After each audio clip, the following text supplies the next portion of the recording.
Welcome. Glad to see you all today. I hope this wasn't confusing for not being at the Water Sewer District, but if anybody else goes to the wrong place, I know Marlene knows where we are. Welcome. This is the Water Forum. I'm Karen Filipovich. I think virtually all of you know that at this point. Helping facilitate the process. Kristen, where is Kristen? Right here. Kristen has kind of a short announcement on our welcome and kind of talking about where we're going with FY18 and support. Yeah, so I have submitted applications to Big Sky Resort Tax and Gallatin County to fund our project. Madison County, I don't know if it's here, but they have agreed to support our full request. Resort Tax and Gallatin County will be needing support letters from you all, which would be really awesome if you could email them to me, or for Resort Tax you could also email them to Whitney Bruner, and all the information is in the email that I sent last week. There's also public meetings where you can come and publicly announce your support, and the Resort Tax Q&A, that is on Monday, June 5th at 1 p.m. at the Warren Mill Performing Arts Center. And then their allocations meeting is on Wednesday, June 14th at 6 p.m. also at the Warren Miller Performing Arts Center. And then the Gallatin County presentation will be on June 14th. I don't know the time yet, but I will share that all with you in an email. So we would really love to have your support. We are asking for some additional funds this year to boost our outreach and communications over the summer to different boards and entities throughout the Big Sky area and also Gallatin and Madison Valleys. And if you would be interested in having us attend your board meetings or have some ideas about where we could have some public meetings, please let me know, because we're paying that at the moment. So, thank you. I have a quick question. Yeah. For you. So in your email, it said the deadline for letters of support for Gallatin County was before today? Well, the application was due today, Okay. but I think that I could probably still send them to Justine, or she can forward them along to Steve. The deadline was 2 months ago. For support letter? No, I'm just kidding. No, I don't. Justine and Ed are off this week, so I don't think there's an issue. I don't think. Perfect. So send me a support letter for Gallatin County as soon as you can. This week it's on the... Yeah. Commissioner White, are you taking public comment at this time on support for this effort? We never take public comment. Oh, you want to say something? Yeah. We support it. Do you? No, we'll look forward to hearing it. Yes. Any other questions for Kristen? Okay, and thank you guys. I mean, the commitment you've shown, and as you know, this is just the continuation of what we always said. We want to get our watershed stewardship plan done by the end of this year. And this is just how to work with everybody's budgets on that. So we appreciate not just your commitment to this, but the support for Kristen as the host of this effort. I just want to say a couple quick things about what we're doing today, see if there's public comments, and then give us some quick directions for going into small groups, because that's the bulk of the day. Today, where are we? We're in the middle of kind of our analyzing options. We're hoping by the end of our June 15th meeting, which is our next meeting, so we can give you a break for the summer from formal stakeholder meetings. But we're hoping that we'll have some great analysis, maybe some initial recommendations we can take to our community over the summer, as well as if there's unanswered questions or things we need to work out further. We would like a firmer idea of that before we leave. And then the second thing we want to do by the end of June, June 15th, is begin to talk about how we're going to implement this plan, because you all sit in your interviews and by your continued presence here, you don't want this just to be a plan, you want it to be action. So I'm just going to introduce a couple things at the end of this meeting today to get you thinking, but that's kind of where we're going big picture. For today's meeting in particular, we're going to continue kind of where we left off in April, get into small groups for quite a while, then get into a big group, have some discussion with the idea of getting more analysis, not decisions, but analysis today. Everybody okay with that plan? Okay. With that, I'd like to see, are there any public comments on anything or announcements from any of you as stakeholders that just don't fit anywhere else in this agenda today? Anything? Okay, great, thank you. I want to start with, I am basically going to talk today a little bit about what we're doing, your directions for setup, and then we're going to break up into our small groups, which I have you there, but if you want to shift, that's fine, but that's kind of where we've been. So, evaluating options and implementation. Hopefully everybody can see this. Tell me if there's a problem. Steve told me it gets harder as you go back, but hopefully you can see it. So again, this is what we're trying to do. Analyze the alternatives matrix. And one of the things you guys are going to need today is this thing. Jeff's been basically taking all your input and comments and putting this into here so we can try to fill in some more today. And just begin to talk about envisioning implementation, but really that's a very short part of today. Most of it's that. And remember, July through September, we want to do community check-in and development. And we hope, in addition to your support, that we can start talking next month about what kind of materials and stuff you'd like to talk to your own folks, your boards, your members, that kind of thing. But we'll get to that, not so much today. This meeting, we're going to continue the analysis, bring up unanswered questions, and that's really helpful if there's things as you go through your analysis today that is a question, we don't know the answer. Let's try to capture those. Some of those might be things that are easy to answer by June, some might be answerable by fall, and some of them might be the first year or two of your implementation. I know some of the data gaps probably look like that. And then we'll present out to each other and discuss it briefly today. Again, you guys saw this last month, but this is what we're aiming for, your vision, and this is sort of a truncated version of your goals. We're really trying to keep that ecological health, manage and balance surface and groundwater supplies, and develop and implement wastewater management to meet community needs and protect the health of the rivers. So this, remember, is the common set of goals we've already made. So when we think about this, again, alternatives matrix today, ultimately we want to go towards your goals. But we're going to get down into it. So I just wanted to briefly tell you what this is, how we think you're going to use it, but you guys are good at figuring out a way that works for your group.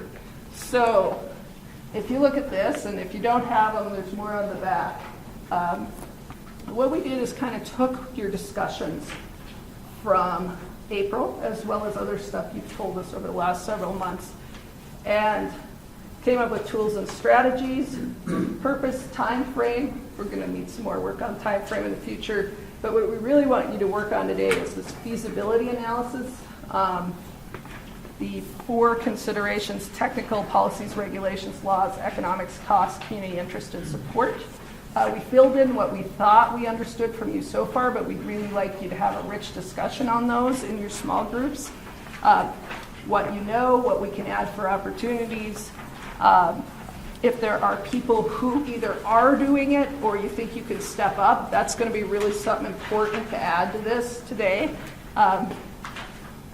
Because we're trying to get a feel for how feasible really is this approach going to be, because it's what this community can do, not what some other community can do.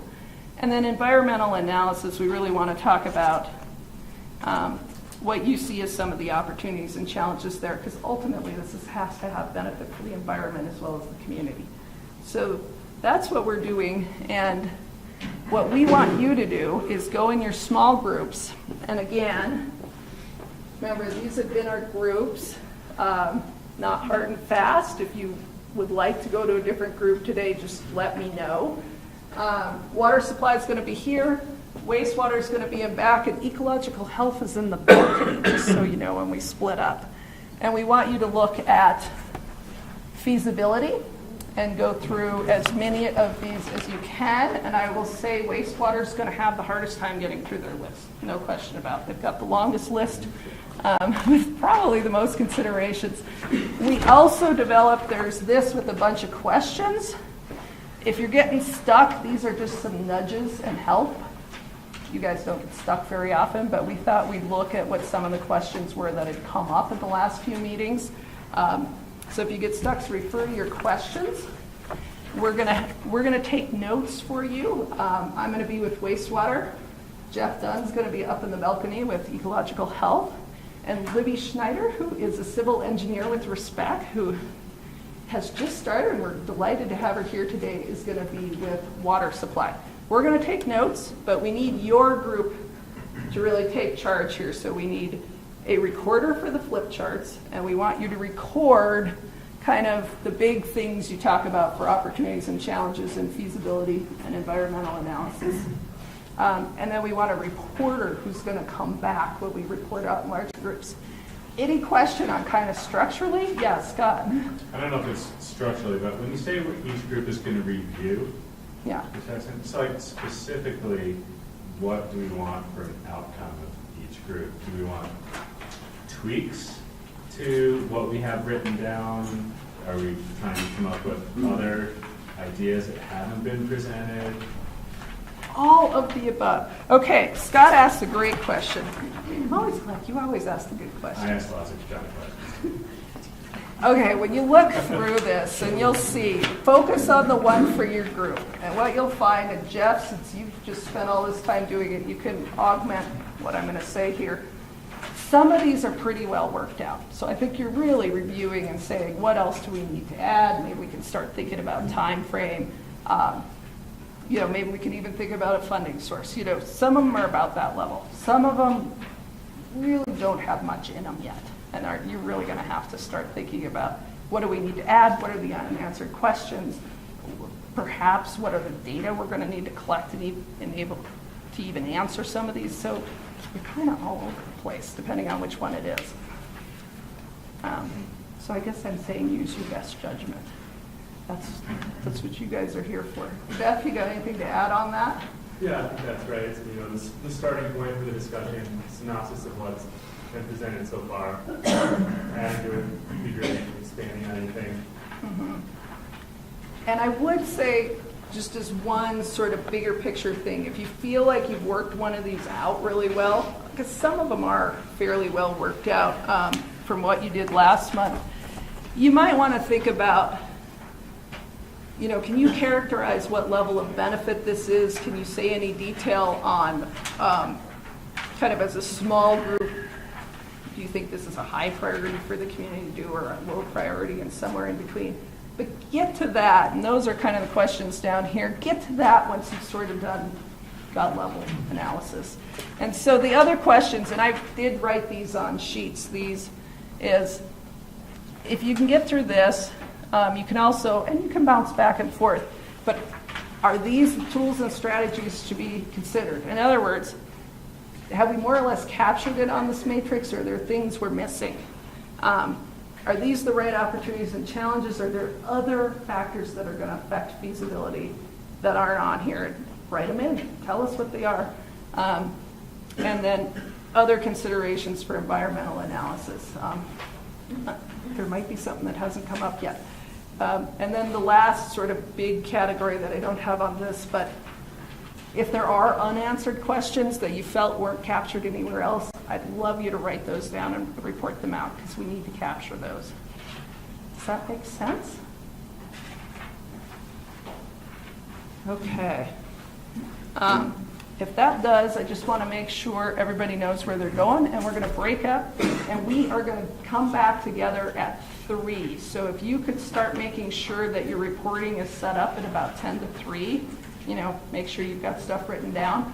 I'd appreciate that, so we can get and have kind of a big group discussion and present out to each other, so we're all on an even knowledge by the time we walk out of here today. All right, so again, here's your groups, unless, like I said, you'd like to switch today. Water supply will meet here. Wastewater's back there. I'll move some screens. And ecological health's upstairs. And your materials are where your group is. And I'll see you back here at 3.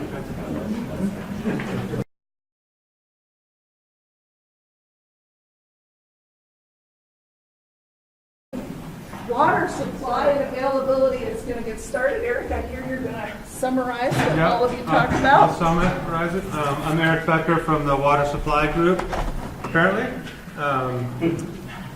Our first task here was protect Meadow Village aquifer and other locally important aquifers. There's a lot of information here, but I think we sort of pared it down to explore the potential of a groundwater control area. And my group can help clarify. I believe that is a DNRC type regulatory procedure. Reduce the impact of future wells was a quote that maybe we would add to the definition under feasibility analysis for policies, regulation, and laws of the potential to designate groundwater control area and reduce the impact of future wells. So maybe, I guess, clarifying that analysis statement. There was a question, is there really a need for a groundwater control area? Implement a source water protection plan. So I guess a district-wide source area water protection plan. I suspect maybe Richter can clarify, but that would be something that maybe Gallatin River Task Force would take on using, maybe available grant monies, something like that. Continue utilizing Bureau of Land's aquifer study models, because these will help us give us a little better data for even exploring the GCA or a source water protection plan. Adding as a new tool maybe under our toolbox here under Protect Meadow Aquifer would be create a stream depletion plan. So that would require DNRC participation and would come from a local nonprofit or agency or district perhaps to petition the DNRC to look at a stream depletion plan that would maybe cover our district.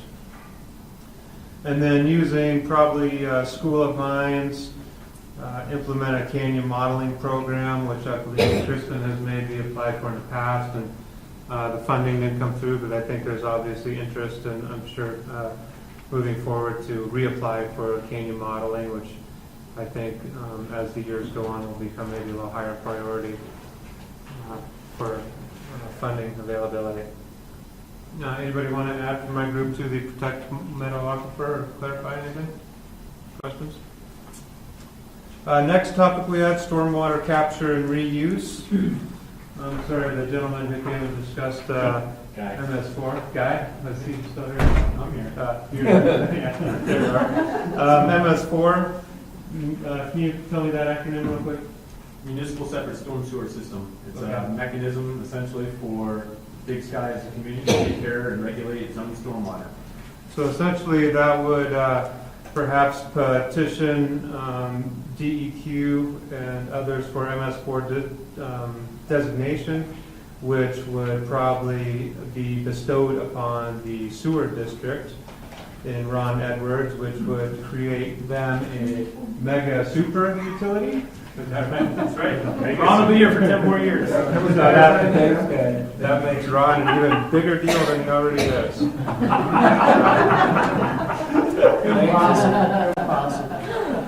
Obviously, I think there's a lot as a community you need to study the MSU for costs, just to get it done and continuing costs.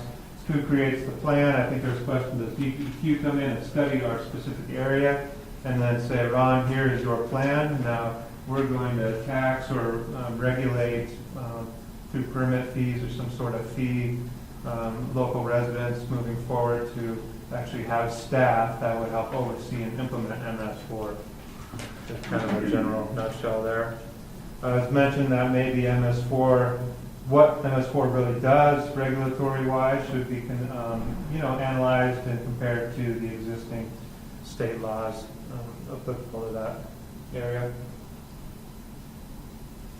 Maybe the future thought, seems like this would probably fall on Kristen's lap eventually, but a water balance study, person mentioned to study pre and post water use, thinking the theory being there could actually be more water available to be captured post-development due to the, I guess, hard increase in hard surfaces and potentially because of a stormwater capture plan recovering more water, meaning we may have more water after we're at 100% post-development.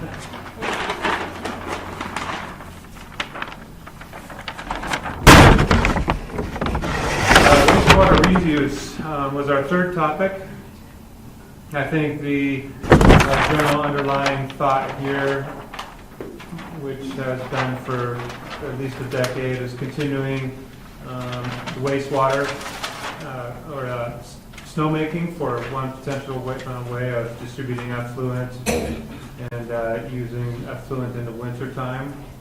I think I was involved with that for some years with the Gallatin River Task Force, and I've always been pretty amicable to that myself. Gray water reuse. Kevin, I think maybe this is kind of an outreach thing we were talking about, implementing easier way for developers and homeowners to implement gray water reuse into future development, and especially big hotels and any larger commercial buildings. I think this is going to require modeling data from the Bureau of Mines, but having a baseline flow parameter of what would be healthy flows, seasonally adjusted, of the tributaries within the district area as an indicator of aquifer health or rechargement or an indicator of depletion levels, just so we have a baseline. The West Fork's at 38 CFS on November 28th or whatever, and that's healthy and good, and it gives us some sort of baseline to look at. Further, next comment or next topic, outreach and incentives for conservation. I think there's lots and lots of outreach opportunities. Many people do a great job at them, but one was maybe some sort of standard for a blending of xeriscaping with fire-safe landscaping that would be appropriate for water conservation and also appease all the requirements of the fire department, and maybe almost essentially simplify landscaping in this area and create a standard that everybody could strive to, and in the long term maybe be more conservative of water, catch storm water, be fire safe, and continuing on with being wildlife friendly or river friendly or fish friendly, sort of the certified status that HOAs or other community organizations could strive to, builders could strive to. So that's the outreach. The mitigation, we're kind of running out of time, I think. I'm sure we could have had more discussion here. But I think that just generally came down to one tool there might be to look at the non-perfected water rights used as a tool for mitigation. So generally returning underused water from underutilized water rights back into our system somehow. That's concluded. Great, thank you so much. Thank you. Appreciate it. Who's the reporter for wastewater treatment and reuse? I think it's me. Okay, come on up. Got your sheets up. All right, because this is the most esoteric, complex, ridiculous subject, they wanted to have an energetic presenter. So you got me. So what are we talking about? And I'm going to not really read off of this. I'm going to read off of the little thingamajig that we got, like the printout, because we use this kind of as our roadmap for understanding what the heck and how to even tackle this. And you look at your paper, you're talking about 5 basic subjects. The idea of currently we land apply effluent. What does that mean? Is it good? Is it bad? How much are we doing? We're talking about the probability or potential for a direct discharge. Is it a likelihood? Should you do it? Can you do it? How would you measure it? Talking about septic systems, which is to say down in the canyon area, what the heck's going on in the canyon area.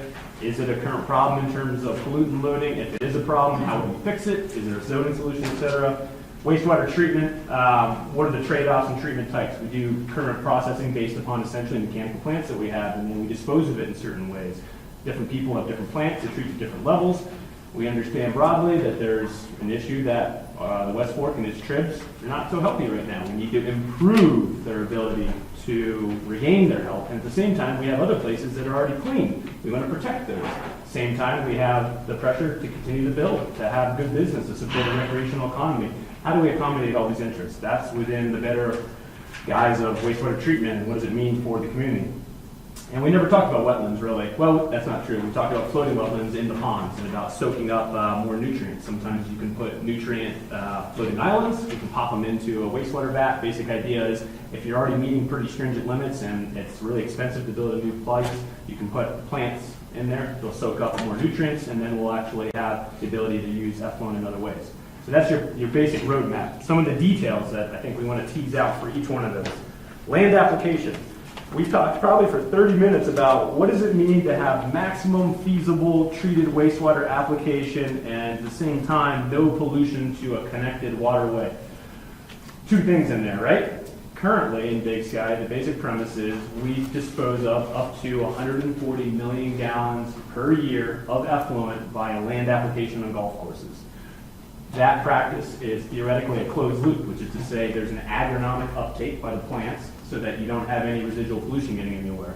We also know at the same time, some of the recent state studies from the Montana Bureau of Mines and Geology are showing there's hydrologic connectivity between the groundwater underlying the meadow and the West Fork and its tribs. So what does that mean? It means we have some value of pollution getting into there that's coming from the district, and we also know that there's another level of pollution getting into the rivers that's currently hurting the West Fork and its tribs.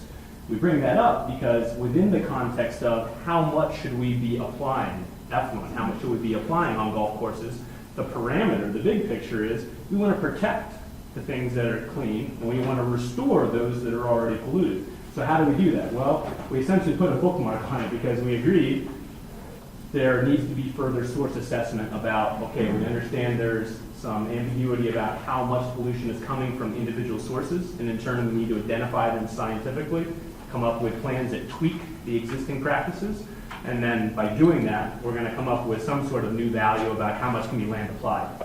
The big implication of knowing that we currently dispose of about 140 million gallons per year on all the golf courses is that that will likely be diminished if we're tweaking and improving land application processes. And in turn, that implies that there's a huge push to deal with how do we deal with the broader prospect of the intent to develop Big Sky out to an annual flow of around 300 million gallons a year. So remember, big terms here, 140 current disposal per year, want to get to within 10 to 15 years, 300 plus.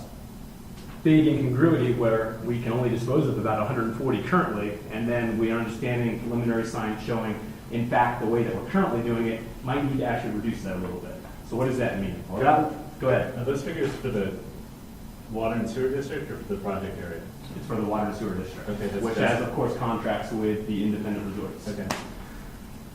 That led us down the rabbit hole of, okay, so we understand that the status quo is probably going to change, and it's going to probably need to change dramatically because we don't have the capacity to deal with wastewater application with the status quo. We need to come up with new ways of doing that. So what does that mean? Well, there's many different ways of dealing with it. We can talk about snowmaking, we can talk about reuse, we can talk about toilet to tap, we can talk about the potential for a pipe in the river. Now let's set aside political implications and let's set aside all that and talk logistically about what the heck does each one of those mean. There's burdens and there's pros and cons with each one of those different styles out there. And I think that the biggest conclusion that the group came to is that whether we're talking about snowmaking, whether we're talking about doing something that's a pipe into any water body, whether we're talking about a toilet to tap, or whether we're talking about some sort of combination of vegetation and best available management practices to soak up stuff, we all keeping it within the gambit of we all care about the area. We don't want to screw up anything more. We want to improve the stuff that's already polluted. So we got to protect the clean. And we all do this because we all recognize, I'm coming from the same point, that this is the place that is not only our way of life and supports our communities, but it also supports our businesses. And so we need to come up with and recognize the tension between protecting and defending and restoring existing problems or protecting the clean, at the same time making sure that we can have strong, viable local economies that support our ability to live here. So there is no clean answer there. It's more of we went to another layer, like another microcosm down of what does it mean and what does it actually look like to get to different treatment levels. I will put out there was a pretty thorough discussion of what would actual treatments look like. Believe it or not, we had a lot of engineers in that group, and so we talked about what would treatment levels actually entail if you were going to do new levels of treatment to allow more application in different ways of effluent. So we started talking about super stringent levels of treatment. So we're talking about, let's just say hypothetically, something that's around 10 milligrams a liter TN, getting that down to 0.3 milligrams a liter TN. Is it practical? How much does it cost?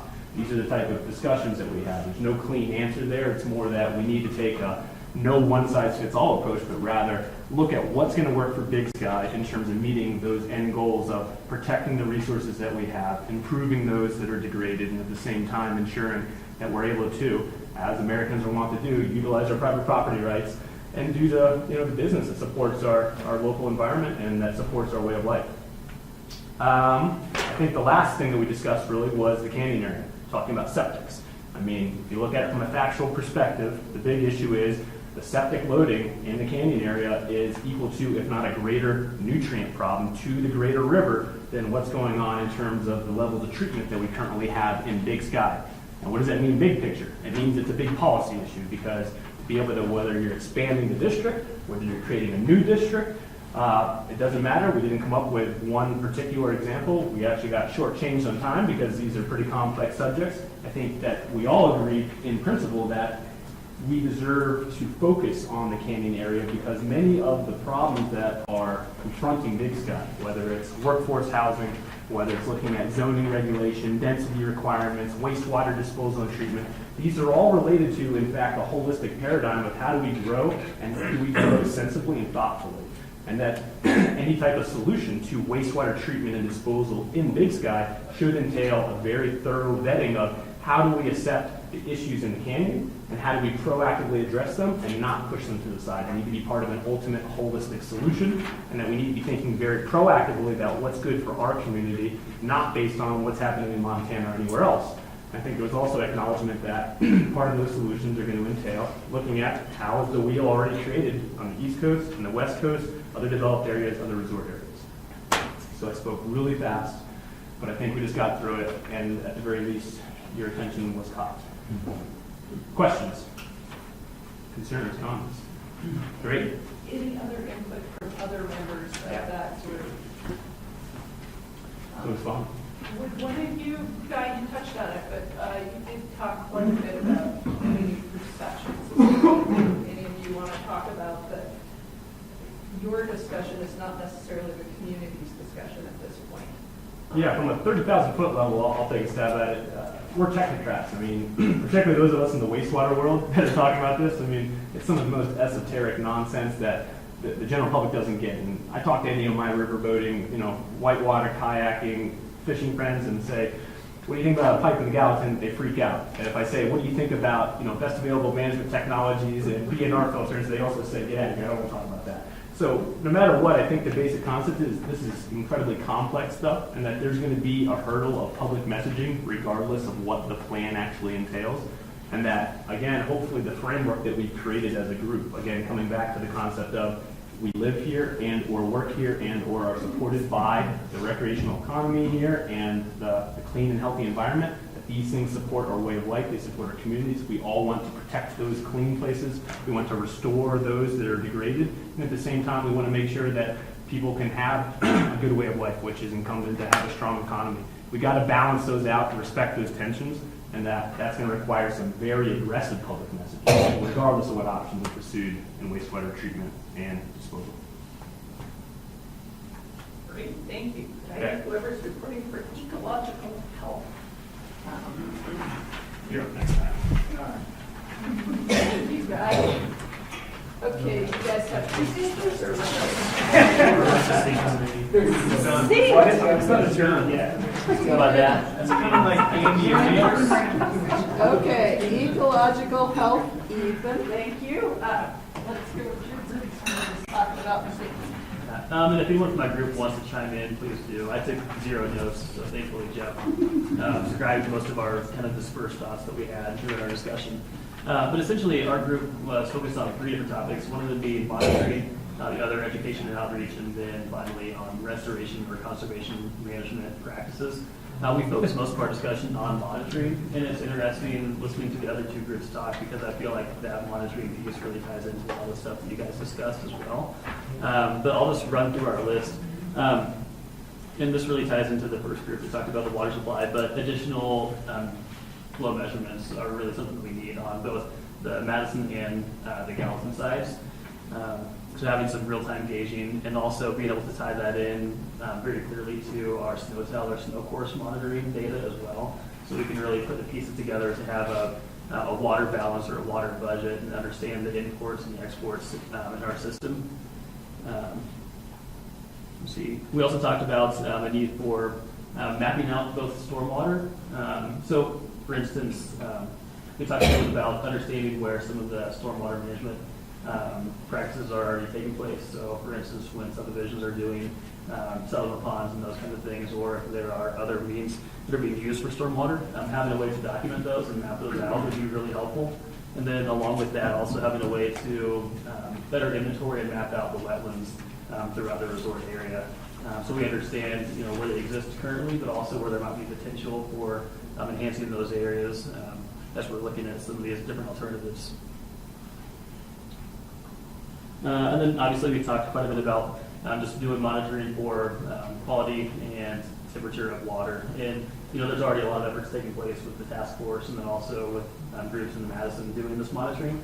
But just understanding what the data means and making sure that we're collecting data for the right things so that we can have a good baseline and understand what the conditions are as we anticipate more change coming in the future.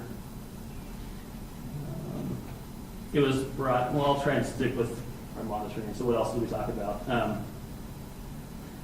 And I think Kristen maybe mentioned additional monitoring further downstream in the Gallatin, or that was brought up at some point during our discussions with by Steve.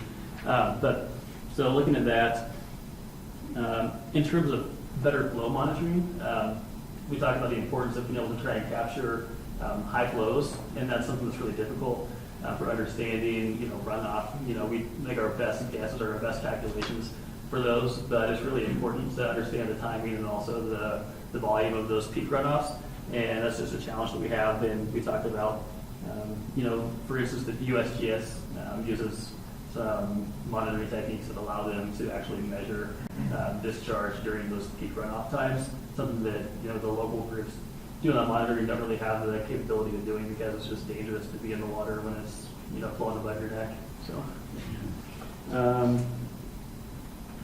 And along with that, doing some synoptic monitoring. So I think it was discussed by one of the groups earlier, understanding better the gaining and losing reaches in the streams.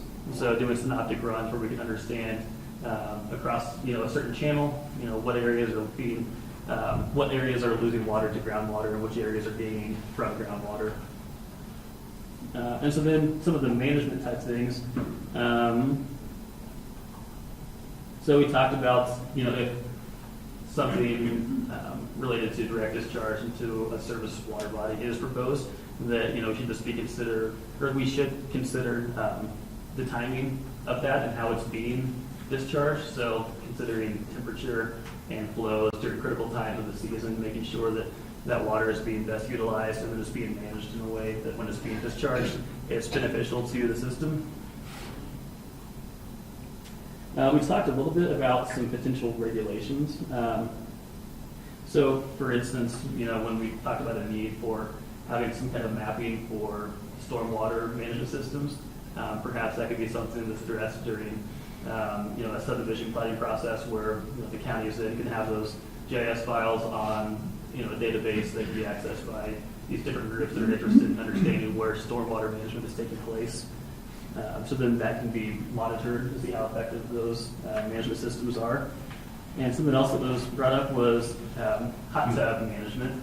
So, and I didn't know this because I don't live up here, but apparently when rental properties are being flipped, they have to drain the hot tubs before the new renters come in. And So that has some, potential implications for water quality, but also it's not necessarily the best use of, a limited resource in Big Sky when you're draining and refilling hot tubs all the time. So we talked about some potential, local discussions about what's the best way to manage that water that's being used in hot tubs.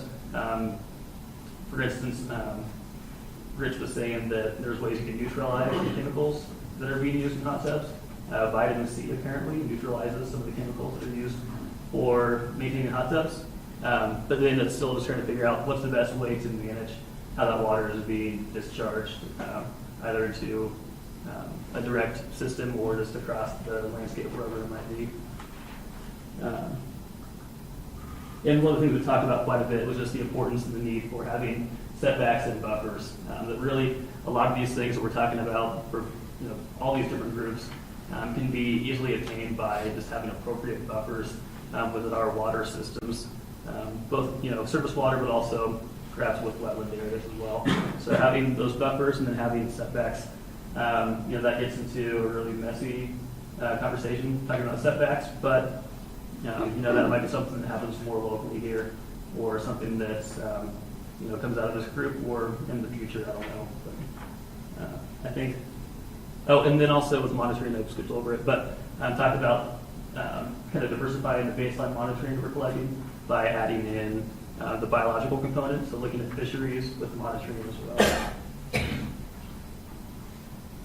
think that's most of it. Did I miss anything big? That last thing I think you get on there, like branding.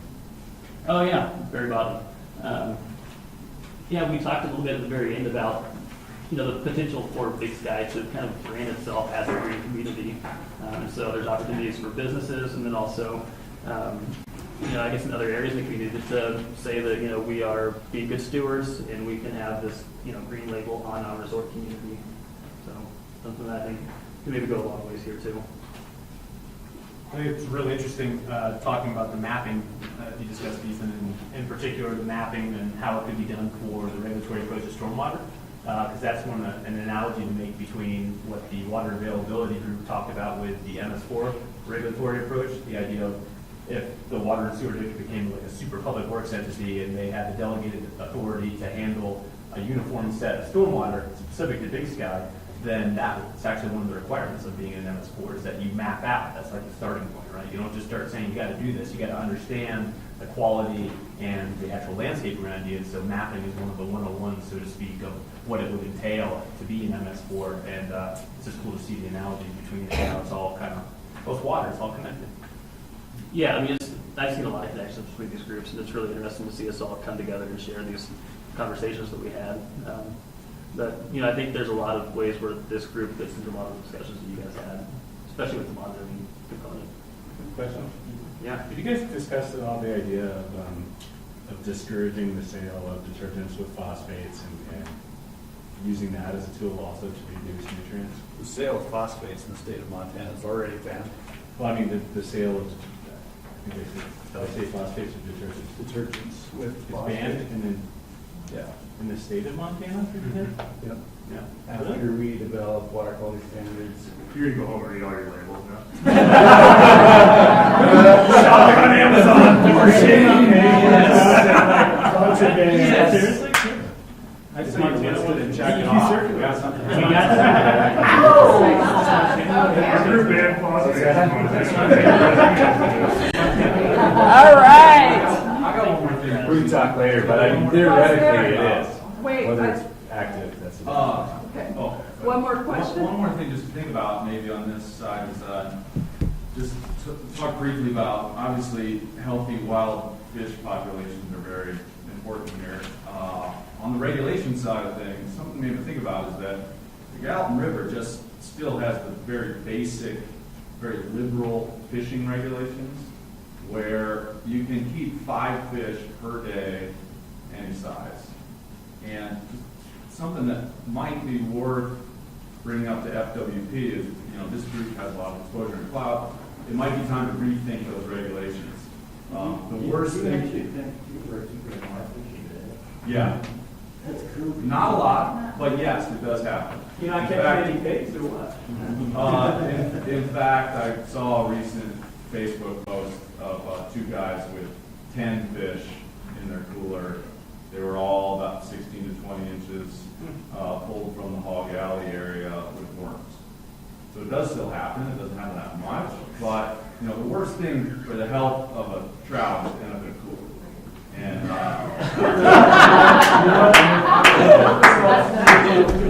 I know it's maybe not what it's designed to do, but it might be worth something that if people want healthy trout populations, and just bring it up that there is no higher level regulations on Gallatin, it's just a basic regulation that's 5 fish per day. Now that you went down the rabbit hole, I wish Pat Byers was here as a former fish biologist, because when the beaver heads on the big hole, they were talking about how you need to actually take fish out of the river. And they need to have higher catch limits because they're not like the older, bigger fish are having a hard time out huge years old. And that's why we would want the scientists to maybe rework these regs, because what it could be is, what we want people to do is keep smaller fish. Let go of the prime spawners. That could, I would guarantee that the amount of heat of fish on Gallatin has nothing to do with fish population whatsoever. Doesn't put exactly what you're saying. No, it's a healthy population. Yeah. 2,700 fish a mile. If everybody kept 5 fish a day, potentially, but it's pretty rare. A much greater number of fish died from catch and release than from harvest. From Instagram posts.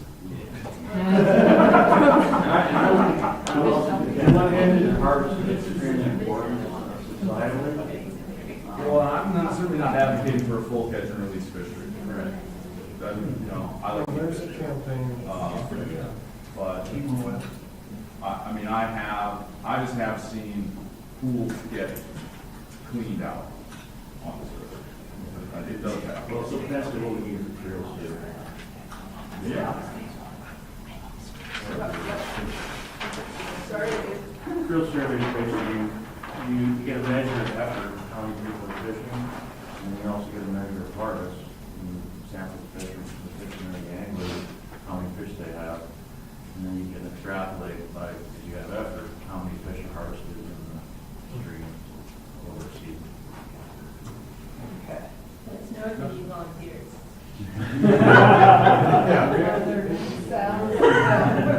Okay, I'm gonna ask a quick question, but I did, because I knew our time was short today.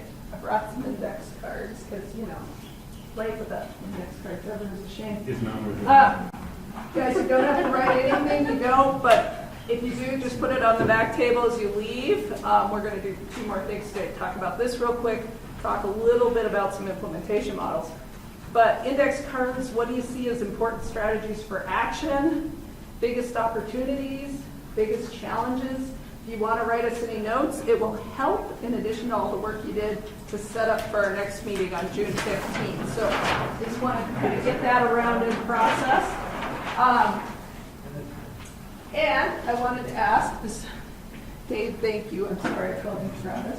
You know you're not. But are there other things, themes, things to consider, or big questions that came out of hearing all 3 of these? Anybody had any observations? I've already heard, hey, I'm starting to hear the connections. Any themes or big unanswered questions or observations you heard? I thought this coming into today's meeting, but it was reiterated after listening to everything. I know not a lot of new members of the local public attend these meetings, and I know we talk about, like, one of the columns in the matrix that we got today was the public participation or support, public support.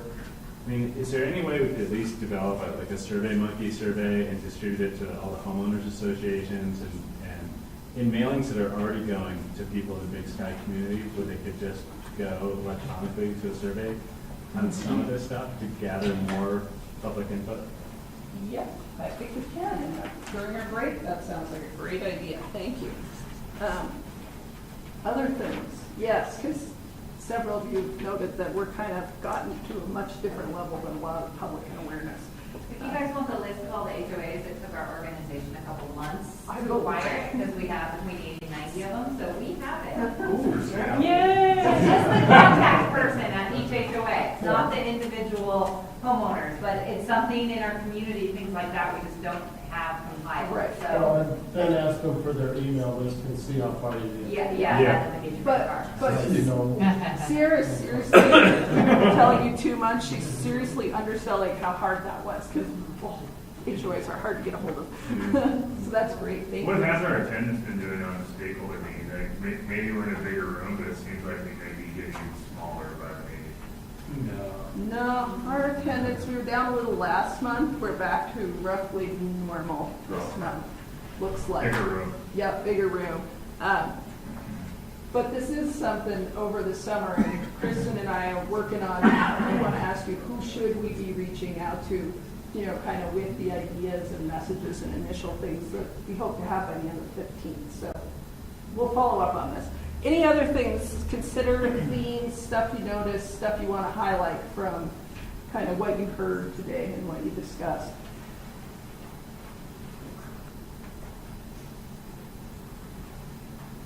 I'll just throw out one thing, one Yeah. thing that came up is talking about trigger flows and how that could tie into the drought planning efforts that's also going on.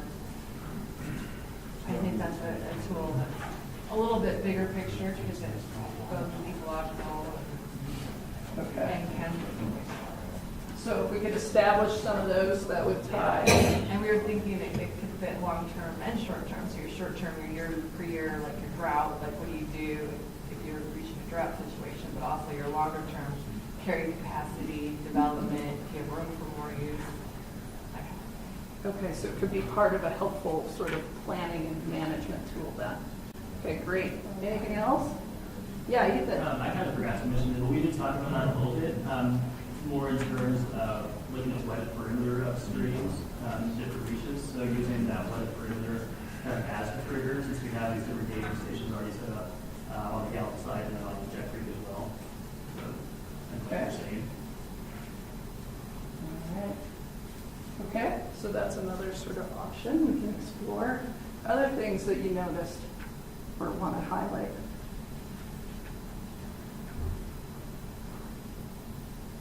Okay, I'm going to ask you, we're going to ask you in the follow-up the same question, but if there is anything in your index cards, I'd really like to know, because it really helps both the richness of the discussions you had here, but if you have stuff on the side, a lot of you have talked to Jeff and I on the side, and we really appreciate it, because it helps us try to set up a framework to get where you want to go, because we're not determining it, you are. Okay, I've got one quick thing. This is a change, but it relates to what we're talking about in that part of our watershed stewardship plan is how do we turn a plan into action? And you guys are doing a terrific job on the strategies and tools, but many of you brought up in previous meeting sort of the system level thing. How do we keep working together as a community and make sure that we're keeping track of our progress, adapting as we know more, and being accountable and transparent to our community? That's come up a bunch. So here's a few models just to get you started. And we're not really going to talk about them today, but I wanted to introduce them. I'll get the links to these on our resource page in the next couple of days so you can look at more. But it's just to start us thinking. First one is the Stillwater Good Neighbor Agreement. I think several of you know about this one, but it's a voluntarily entered, legally binding contract between the Stillwater Mining Company, Northern Plains Resource Council, and Stillwater Protective Association. It was first signed in 2000 after a year of negotiation, and it, like several other good neighbor agreements, really they tend to get triggered when there's permitting or lawsuits on the table, and people start seeing this as an alternative. You're not there, but I think there's some... What? But this is not the situation you're in, but I think there's some interesting things you might want to look at. Implementation, they have an oversight committee and a technology committee. So, kind of keep monitoring and trends. There's monitoring written into the contracts, and I'll give you the links so you can see them. And it stood the test of time fairly well. We'll see if it makes it through this current sale that just got completed. But they've updated it 3 times, most recently in 2015. Stillwater Mine has gone through one sale, and it's good to go. So Sort of the benefits were pollution prevention, local oversight, public safety, and traffic reduction. There's actually quite a bit about buses and stuff like that to reduce on really rural roads there, and preservation of rural character. The mine is actually able to sell its platinum as a green platinum, so along the same lines as a lot of the branding you've talked about. Avoided lawsuit and permit issues and good publicity. The challenges are, for thinking about how to translate it to Big Sky, are these do take significant time to review, negotiate, and enforce. And there is some reports that the volunteer commitment and turnover on that is kind of an ongoing low-grade issue with it, and that's something to think about for this community too. And this isn't the one mine and everybody else here, so we'd have to kind of figure out how do we do it as a community contract. Also, agencies and local government participation may need to look something more like an MOU, which is also an alternative to a legally binding contract.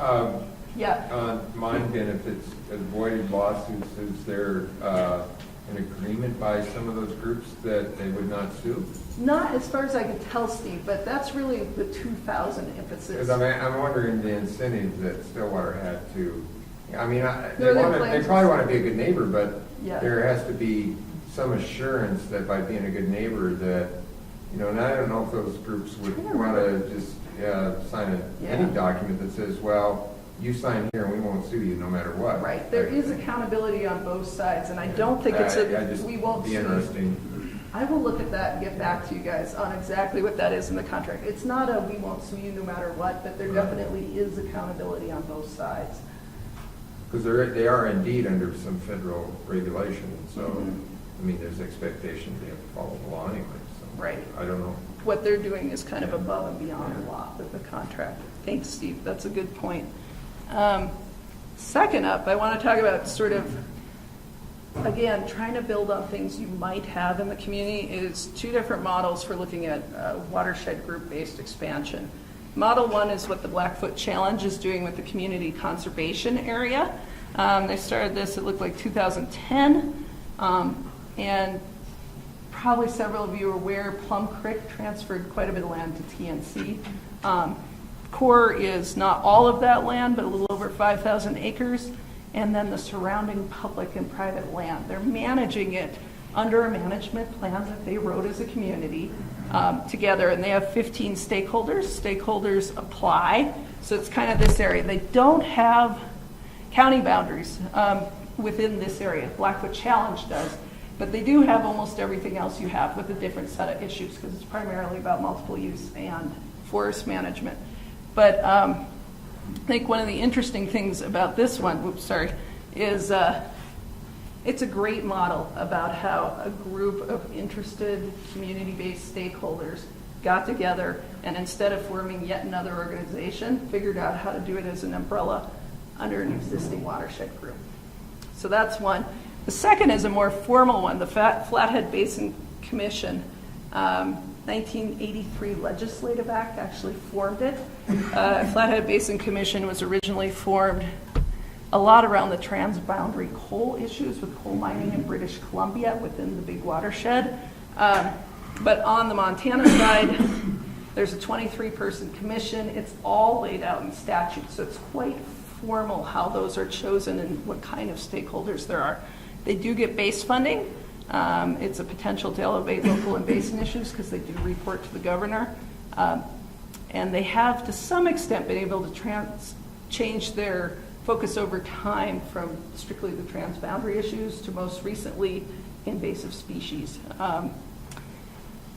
Challenges are, it's not at all clear, given the rise of other watershed groups who are not legislatively have base funding from the state, that you would actually be able to get this through a legislature. It's a question, yes. Yeah, I'll just add, I think that there was a movement to take it out of statute. There, more than once, yes. And then again, sort of I alluded to this earlier, is potential for difficulties in adaptation to change.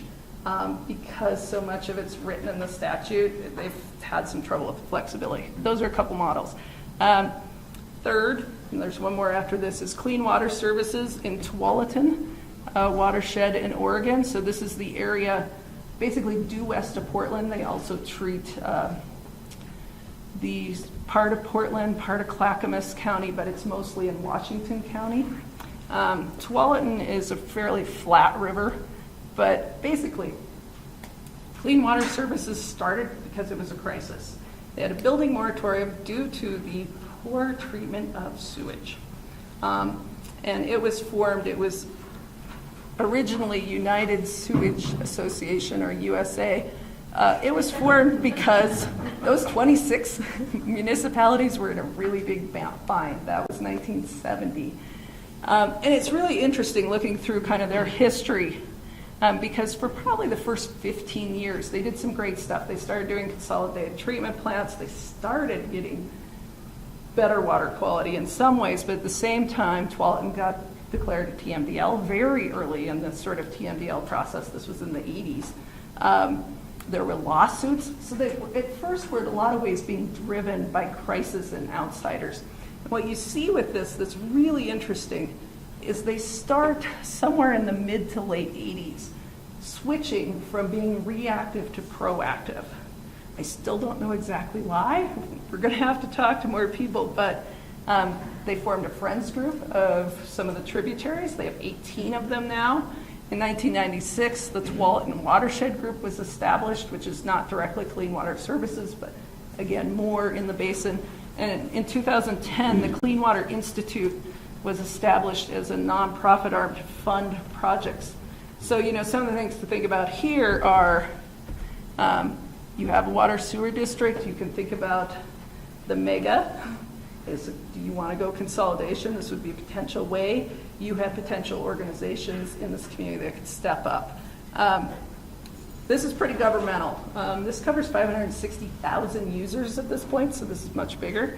But the county commissioners of Washington County oversee with a technical committee, and then the Clean Water Institute actually has a staff of 4 and a separate board. But this is a really interesting way to try to partner up and use public utilities and nonprofits together. These guys have been winning awards for a good 15 years now instead of being known as the polluters of record. And it's a potential model for us, but there are some problems. The scale. This is a community of maybe 3,000 people plus residents. This was 150,000, 7,000 people in 1970. It's about 560,000 people now. Yeah, so they have that, and it would take significant work and time to really build this thing. But you have a lot of the base pieces here. Last, I want to talk about Montana Water Conservancy Districts. And Carrie probably has a lot to say about these too. This is a sort of a hidden law of Montana. I don't know if you'd want to do it or not, but we've talked about this as a possibility. Water conservancies are on the books. They have never been, as far as I can tell, successfully all the way into completion. But you can do cross-boundary. They have very broad powers. They're under DNRC. And you have the ability to tax and bond. So pretty big powers if you do it. And it becomes a political subdivision of government. So you could take care of a lot of your fragmentation issues with it. Okay, like I said, Northeast and Central Montana tried this. They couldn't get over the bar to establish it. You have to do a feasibility study. They couldn't get the funding. I think you could get past that fairly easily compared to what other people have tried. But the petition and voting requirements are really stringent in terms of getting this passed. Ron talked in the wastewater group a little bit about what expansion of the water sewer district would be. This is a higher bar than that. So pretty tough. And there may be an issue with the holistic management plan. It looks like not from the base law, but that would be part of the negotiation process. So these are and I will say it's not fully established in Montana, but there are very active conservancies in Colorado, in Minnesota, and most of the western states have laws in the books. So it's something to play with if you really want to think kind of out of the box and try something we haven't really done in Montana. Were they created by a federal law? This is a state law. I know, but because they're common laws, like you said, in Colorado, Yeah. Montana, and other states, I'm wondering No. if they stem from. I'll put the link up to the white paper, but no, they all created, and they created over a really long period of time. This one was created in '69. It's actually one of the last ones in the western states. I think the earliest one was 1914. So, and they don't all look alike in terms of either their powers or how they're formed. So those are 4 examples. Any quick questions on those? I just want to get you thinking. I mean, you've got all the way from purely voluntary to you could become another sort of political subdivision of your own, or just for water. Any questions? Okay, pretty tired. Any comments or public comment? Guys, do you have a question? No. Okay, any public comment or other observations you want to make? Okay, it's 4 o'clock. We'll hopefully see you all on the June 15th, and thank you and enjoy the rest of this great day. So tell me what laws on the books that you're in. Takes care of it. Yeah.